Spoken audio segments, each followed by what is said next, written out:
अणएलानिया load shedding खिलाफ shutter बंद हड़ताल कई वही है। इंडस हाईवे ते धरणो है वियो है। बिजली की लोड शेडिंग खिलाफ सियासी समाजी अखबारन के सॾ ते शहरन शटर बंद हड़ताल करे एहतजाज किया है।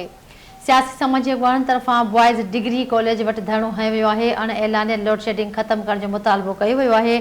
ख़बर अवांखे हिकु भेरो ॿीहर ॾींदासीं। सेवण खां बिजली जी अणएलानिया लोड शेडिंग खिलाफ शटर बंद हड़ताल कई वही है। इंडस हाईवे ते धरणो हयो वियो आहे। बिजली जी लोड शेडिंग खिलाफ सियासी समाजी अगवान के सॾ ते शहरन शटर बंद हड़ताल करे एहतजाज किया है। सियासी समाजी अखबारन तरफा बॉयज़ डिग्री कॉलेज वट धरणो हयो वियो आहे। अणएलानिया लोड शेडिंग खत्म करण जो शहरन पारां मुतालबो कियो वियो आहे। बिजली जी अणएलानिया लोड शेडिंग खिलाफ सेवन शहर में शटर बंद हड़ताल कई वही है। इंडस हाईवे ते धरणो हयो आहे। बिजली जी लोड शेडिंग खिलाफ सियासी समाजी अखबारन के सॾ ते शहरन शटर बंद हड़ताल करे एहतजाज किया है।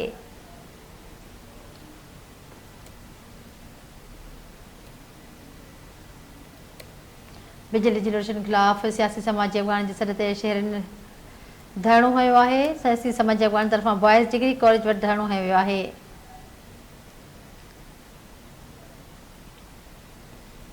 ख़बर अवांखे ॾींदासीं। मोरो खां औरत समेत 2 ॼणनि जा कातिल गिरफ़्तार न थियण खिलाफ़ सिविल सोसाइटी तरफ़ां रैली कढी धरणो हयो वियो आहे।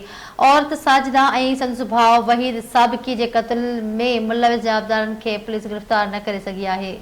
ख़बर अवां शेयर कई पिया जवाबदार गिरफ्तार न थियण खिलाफ पार्सन और सिविल सोसाइटी तरफा रैली कढी धरणो हणी अलामती बुख हड़ताल कई वही है। ख़बर अवां शेयर कई पिया मोरो में औरत समेत 2 ॼणनि जा कातिल गिरफ्तार न थियण खिलाफ सिविल सोसाइटी तरफा रैली कढी धरणो हयो वियो है।